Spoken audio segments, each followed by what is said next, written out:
Hey there, if you're new to the channel, welcome, and if you're returning, welcome back. This is the channel where we talk all things writing and reading. And today I'm answering a question that I got in the comments. You have so many ideas to write a book about. How do you even begin? Which idea do you choose? That's what we're talking about today, how to narrow down all those great ideas you have to pick one to write your book.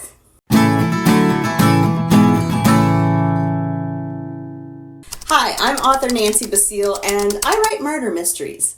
You can get one of my mysteries for free using a link in the description below.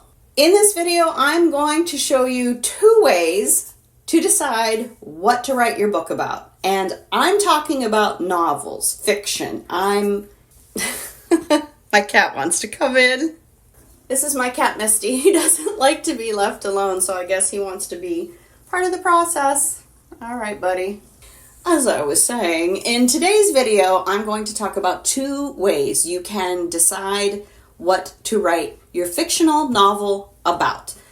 You can probably use this method for nonfiction as well, but I'm not familiar with that world, so I'm talking about fiction. One of them requires a decent amount of work on your part to figure out what your first book should be about or your next book should be about. And the other one is more of a visual tool that I've used sometimes in the past to decide, and I will be sharing that with you at the end of the video.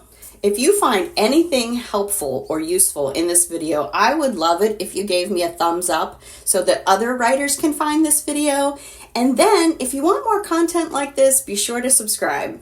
Okay, let's break it down. The first method I'm going to talk about really is about positive reinforcement because it's more likely to get you more sales of your book. What is this method? It's not a secret. It's out there. It's called writing to market. Maybe you've heard that term before, but what is writing to market? Well, it's basically studying what a reader's expectation is and then giving it to them with a little bit of a twist to keep them interested and engaged and to make your book unique. Now, before I wrote my first books, I read a book about writing to market that I found very helpful, and I'm posting it here and putting a link in the description so you can check it out if you want to. It's not long. It breaks everything down in a very easy to understand way that's very actionable. Okay, what is writing to market? It's not about chasing trends. For instance, Fourth Wing, Onyx Storm just came out, which is the 3rd book in the Imperium series. Should you go out and write a Dragon Rider book because that's what everyone's crazy about right now? Maybe, if yours isn't a copycat version and it's got enough uniqueness in it to make it successful.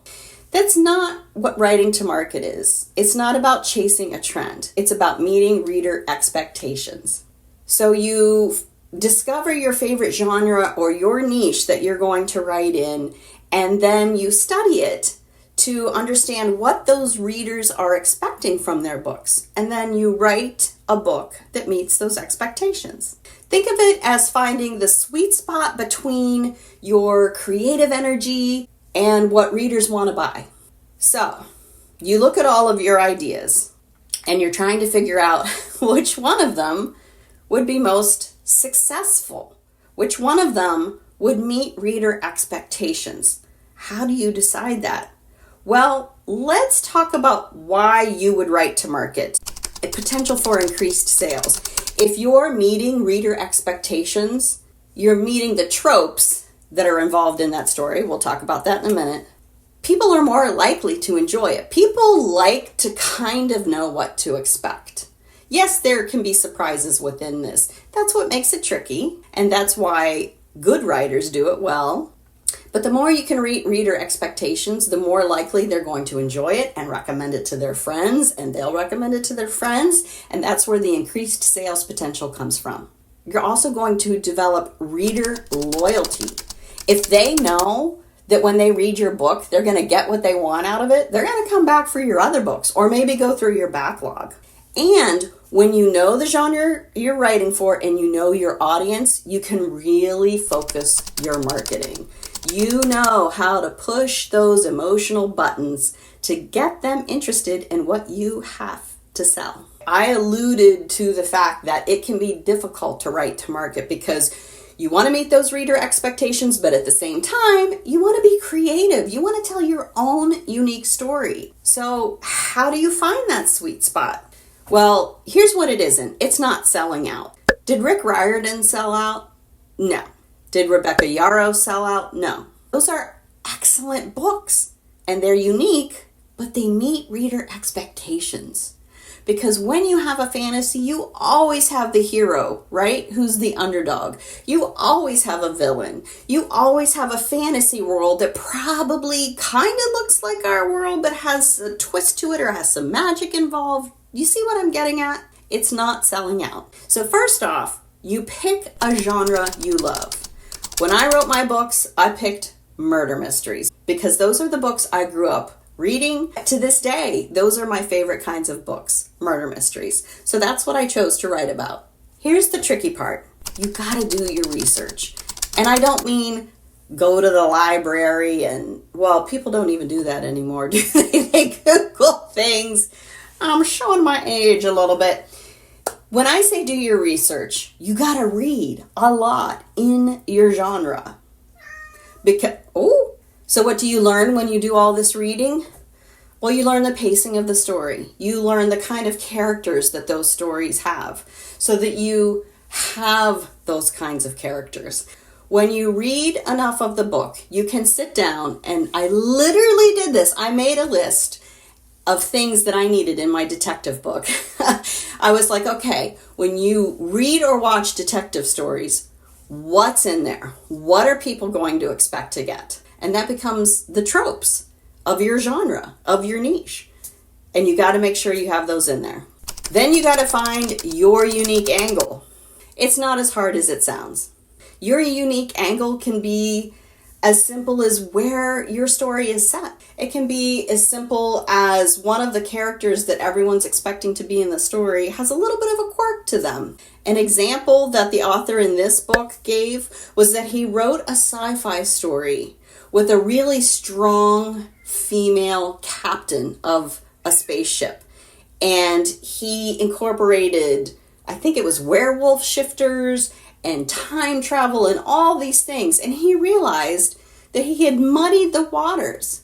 Someone expecting a time travel book was confused by the sci-fi stuff. Someone expecting a sci-fi book didn't really like the strong female captain character and was confused by all the paranormal stuff going on. So you have to know what those readers of that genre are expecting. And yes, put your twist on it, but not so much that you end up confusing them and blowing them out of the water. And when you're writing to market, you still have to focus on your craft. It still has to be good. Just because you check off all those boxes and you mix the recipe like it's supposed to, doesn't mean it's going to be a good book and people are going to love it and buy it and recommend it to their friends. It still has to be good. It has to be written well in your voice, in your style. So when you're looking at all those ideas for your book, look at them and decide which of them falls into a genre that you're passionate about.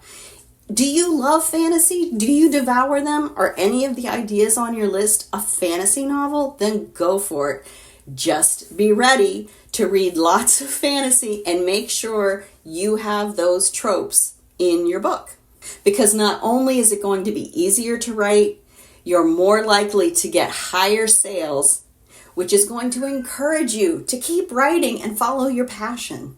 Now, here are 3 common mistakes that writers make when they're trying to write to market that I would like you to avoid. Chasing trends too late. This can definitely happen. You've been devouring, let's say, billionaire romance books, and you decide, I can write a billionaire romance book, and you write it and you put it out in the world, and it doesn't sell like you thought it would, because everyone else has moved on to hockey romance. It's tough to follow trends. That's why when you first start out, your best bet is to write something that you know inside and out, that you're passionate about, that's going to be easy to write, that's going to flow, and is going to keep you excited. Because if you're chasing a trend and your heart isn't into it and it doesn't sell that well, it's really not a great feeling. Don't forget your voice. You're writing this, not Rebecca Yarros, not Rick Riordan, not Agatha Christie, not Louise Penny, whoever. You are writing it, and you can't sound like someone else, and you can't neglect quality. You still have to put all the pieces that go into a good book in there. Quality always wins. So that's one way to decide which idea for a book you're going to pursue first. Can you stay excited, stay passionate about that genre, and write it to market so that your sales are high enough that you get that positive reinforcement, and then get reading, and then get writing? I promised you a visual way to decide what you want to write your first book about. And I'm going to do it with this piece of scrap paper. Now, this is a technique I first did, not gonna lie, when my 5-year-old son couldn't decide what kind of birthday party he wanted to have. So we pulled out a piece of paper and we did a tournament. And that's how we figured out what kind of party to have. You can use this technique for just about anything you're trying to make a decision about. But I'm going to show you how to do it with ideas about your next book. You can also do this using like a spreadsheet and using the cells or on a Word doc or a mind map. But I find that just writing it down on a piece of paper is the easiest way. Now, I don't know how many ideas you have. You might have way more than I'm going to demonstrate here. And you can break them into groups to make it easier with the same technique. But we're going to start with 8 ideas for a book that then I'm going to narrow down to the winner. Okay, let's say my first idea for a book, some of these are real and some of these aren't. You can try to figure out which ones I'm actually thinking of.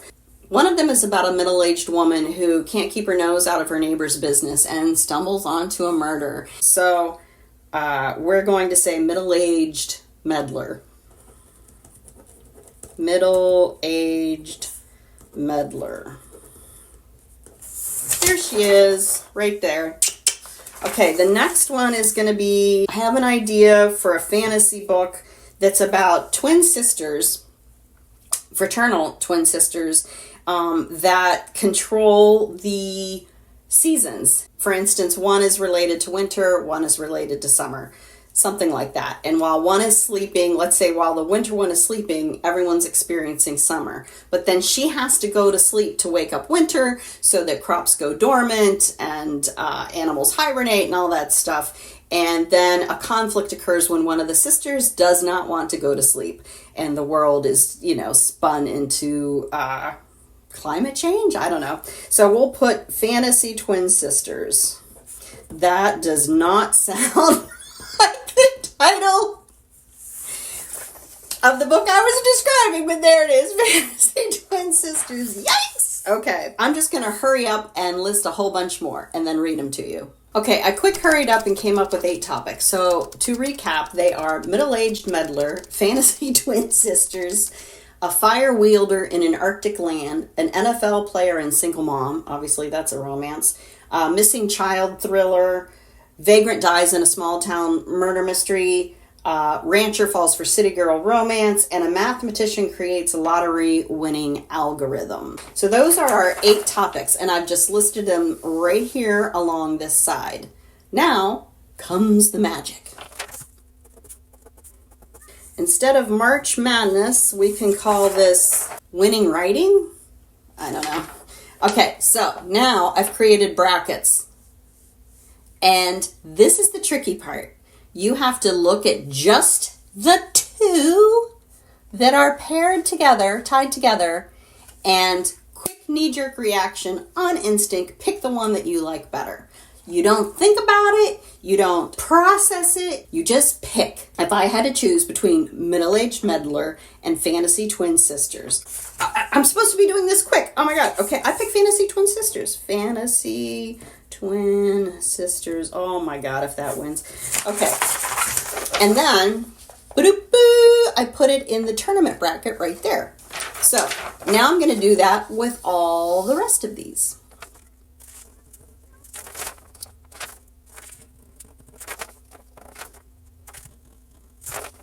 All right, now, which ones did I pick? Oh my God, I picked Fantasy Twin Sisters, NFL Player and Single Mom, Missing Child Thriller, and Mathematician Creates Lottery Winning Algorithm. Those are my winners. And I bet you can guess what I do next. I created brackets for the next winner, and you do the same thing again. Who did I pick? Fantasy Twin Sisters. God, that's just the worst.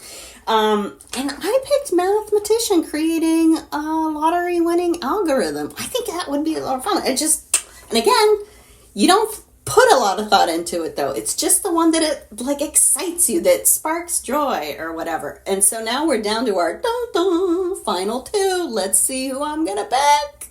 Who would you pick? Tell me in the comments. I picked Mathematician Creates Lottery Winning Algorithm. Who'd have thunk it? So you might surprise yourself using this method and come up with a winner that you weren't expecting, or it might be the one that you've been thinking of for the last 10 years, which tells you it really is your heart's desire to write the Mathematician Creates a Lottery Winning Algorithm book. So that's really all there is to it. Now, I will warn you that when you get to this part and you pick the winner, make sure you're writing that book to market, or you might be sorely disappointed in the results. And why am I harping on that? Because everyone deserves applause when they finish a dang book. It's hard. It's hard work. And you deserve all the success for writing your book and being brave enough to put that out into the world. It's hard, and it's sometimes lonely, and it can be draining and scary. So if you do it and you publish that sucker, you deserve all the best to come back to you. So that's why no matter what you pick to write about, whether you choose the right to market method or the tournament brackets or however you do it, I want you to get the best out of it. So how do you get started once you've decided what you're going to write your book about? You've narrowed down your 20 topics. Well, this video right here is going to help you get started without getting overwhelmed.